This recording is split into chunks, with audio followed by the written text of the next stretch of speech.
సరే, ఈరోజు మనం చరిత్రలోని ఒక పెద్ద చిక్కుముడిని విప్పబోతున్నాం. ఒక ప్రాచీన చోళరాజు కథ ఇది. అతని గురించి ఒక వింతైన ప్రశ్న ఎప్పుడూ వినిపిస్తూ ఉంటుంది. ఆ ప్రశ్నకు సమాధానమేంటో చూద్దాం. ఆ రాజు పేరు కరికాలన్. అతని కథ మొత్తం ఈ ఒక్క పాయింట్ చుట్టూనే తిరుగుతుంది. చూడ్డానికేమో చిన్నపిల్లాడు, కాని బుర్ర మాత్రం పండిన వృద్ధుడిది. ఇది ఎలా సాధ్యం? అతని పాలన వెనక ఉన్న అసలు రహస్యమిదే. తిరుమావళవన్ అంటే మన కరికాలన్ అసలు పేరు. అతను సింహాసనం ఎక్కిన వెంటనే ఒక పెద్ద ముప్పొచ్చి పడింది. పాండ్యులు, చేరరాజులు, వాళ్లతో పాటు ఇంకో 7 రాజులు, మొత్తం 9 సైన్యాలు ఏకమై అతని రాజ్యం ఉరయ్యూర్ని నాశనం చేయడానికి వచ్చాయి. పరిస్థితి ఎంత దారుణంగా ఉందో ఊహించుకోండి. అందరూ అనుకున్నారు ఈ కుర్రాడేం చేస్తాడ్లే అని. అతని వయస్సు ఒక బలహీనత అని అనుకున్నారు. కాని అసలు కథ ఇక్కడే మొదలైంది. యుద్ధంలో కాదు, ఏకంగా కోర్ట్లోనే. ఒకరోజు 2 పెద్దవాళ్లు ఒక పెద్ద ఆస్తి గొడవతో రాజు దగ్గరికి వచ్చారు. తీరా సింహాసనం వైపు చూస్తే అక్కడొక కుర్రాడు కూర్చునియున్నాడు. వాళ్ల మొహాల్లోకి నీళ్లు చల్లినట్టయింది. ఈ పిల్లాడు మనకు న్యాయం చెప్తాడా అని వాళ్లలో వాళ్లే అనుకున్నారు. వాళ్ల మొహాల్లోని అపనమ్మకాన్ని ఆ కుర్రరాజు గమనించాడు. కాని వాళ్లతో వాదించలేదు.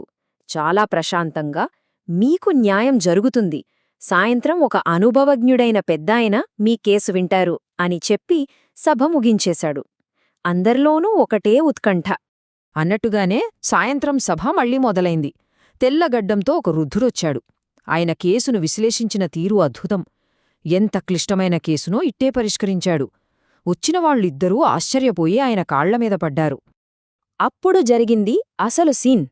ఆ వృద్ధుడు తన మారువేషం తీసేశాడు. చూస్తే అక్కడున్నది మన యువరాజు తిరుమావళవన్. ఒక్క దెబ్బతో అందరి నోళ్లు మూయించేశాడు. వయసు కాదు, వివేకం ముఖ్యం అని ఆ ఒక్క సంఘటనతో నిరూపించాడు. సరే, తెలివితేటలు చూపించాడు. మరి బలం? యుద్ధంలో ఎలా ఉండేవాడు? ఇక్కడే అతనికి ఆ పేరు వచ్చింది. అదే కరికాలన్. అసలు కరికాలన్ అనే పేరుకి అర్థమేంటి? ఇక్కడ కూడా ఒక ట్విస్టుంది. ఈ పేరు వెనుక 2 కథలున్నాయి.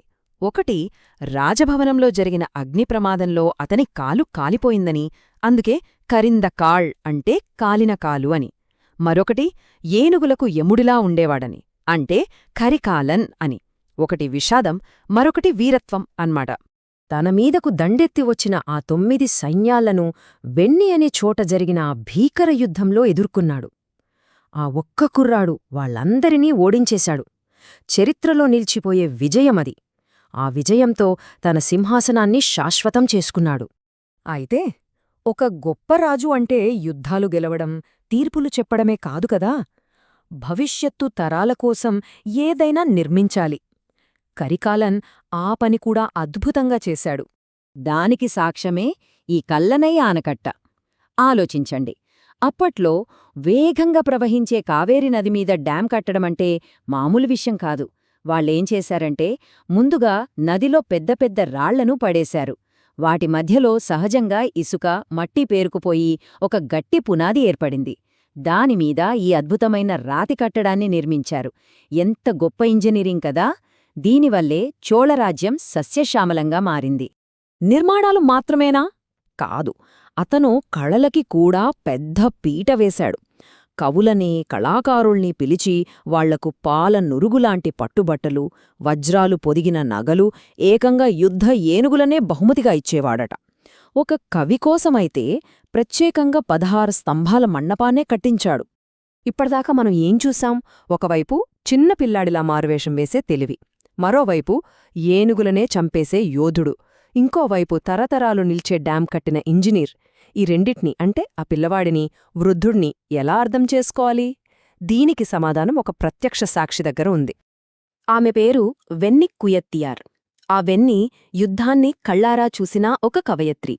ఆమె చెప్పిన మాటలు ఈ చిక్కుముడిని మొత్తం విప్పేస్తాయి. ఆమె ఏం చెప్పిందంటే, ఆ రాజు చూట్టానికి పసివాడే కావచ్చు, కాని యుద్ధంలో మాత్రం సింహంలా పోరాడాడు, శత్రువుల ఏనుగుల పాలిట యముడయ్యాడు అని. చూశారా, సమాధానం దొరికిపోయింది.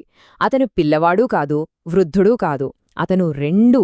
అతనిలో యువకుడి శక్తి, వృద్ధుడి జ్ఞానం రెండూ ఉన్నాయి. అది అసలు రహస్యం. సో కరీకాలన్ కథ మనకు నాయకత్వం గురించి ఒక కొత్త పాఠం నేర్పుతుంది. చివరగా మనల్ని ఒకే ఒక ప్రశ్న అడుగుతుంది.